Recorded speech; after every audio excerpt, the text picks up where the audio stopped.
Pourquoi Confession, Confucius et confusion, et surtout dans cet ordre-là. Imaginons que ce paquet soit la connexion parfaite entre votre esprit et votre cœur. Maintenant, nous allons prendre un moment au hasard, c'est-à-dire je vais faire défiler les cartes et vous allez me dire stop quand vous voulez. Prêt? Je commence. Stop. Ok. Voici votre carte.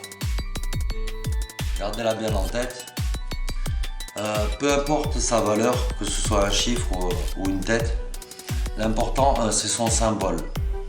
Imaginons que ce soit du cœur.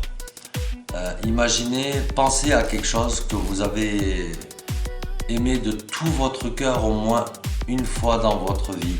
Quelqu'un, un moment ou quoi qu'est-ce, on s'en fout. Quelque chose que vous avez vraiment aimé une fois dans votre vie de tout votre cœur. Imaginons maintenant que ce soit du pic.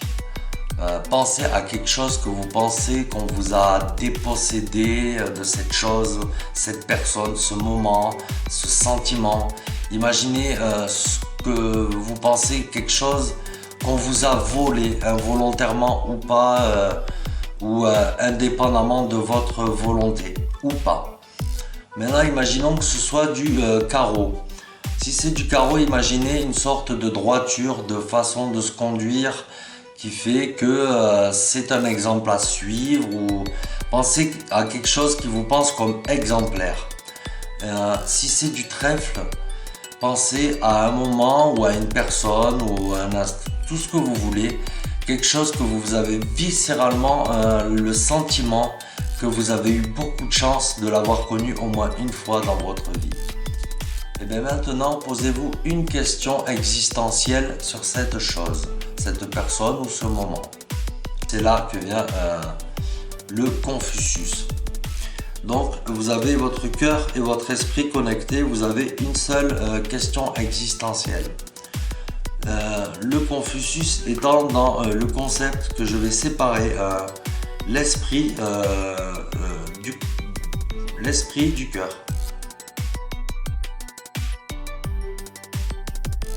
Confucius, c'est cette lame plus tranchante qu'un rasoir que je vais glisser lentement mais sûrement dans l'étui. Désormais, je vais pénétrer de toutes parts le paquet et voilà, maintenant la pensée et de la tête et du cœur sont séparés en deux. Pour preuve, je n'ai qu'à ouvrir et vous montrer que le cœur et l'esprit ont bien une façon de penser chacun. Le bon sens d'un côté, les émotions de l'autre. Pour vous prouver ça, quoi de mieux que de vous montrer les deux côtés du paquet de cartes, séparés au milieu. Maintenant, vous avez deux façons de penser différentes, celle que votre émotion vous donne et celle que le bon sens vous dicte. Fermons celle du cœur. Il ne vous reste que le bon sens. On va déjà se baser sur le bon sens. Je vais tirer une carte au hasard. Je vais prendre une carte au hasard et elle va être reflet de votre pensée de bon sens. C'est une demi-carte évidemment, vu que maintenant il est coupé en deux le jeu. Quelle était votre carte? Le 7 de pique. Réalité ou des illusions? Eh oui, ceci est un de mes chapitres. Et vous ne pensez pas que c'est du hasard. C'est peut-être parce que vous avez confiance ou que vous êtes sous mon emprise. Et c'est aussi un de mes chapitres de mon livre. Maintenant, je vais replonger cette carte parmi les autres cartes au milieu. Voilà. Et je vais reconnecter le cœur et l'esprit. Ceci fait, je vais ressortir la lame du paquet de l'étui de cartes. Voilà, bon maintenant le paquet de cartes et peut-être c'est là qu'on va rentrer dans le début de la confusion parce qu'il est impossible à ces cartes d'être reconnectées alors que je viens de les séparer physiquement devant vous. Et pourtant, quand on regarde bien, les cartes sont bien remises ensemble. Votre esprit et votre cœur se retrouvent à nouveau reconnectés de manière parfaite et tout est clair dans votre tête. Tout. Pourtant, nous sommes dans la confusion, ce qui n'est pas logique. Regardez bien ce qui va se passer. Vous voyez, ok, tout est normal jusque-là. Pourtant,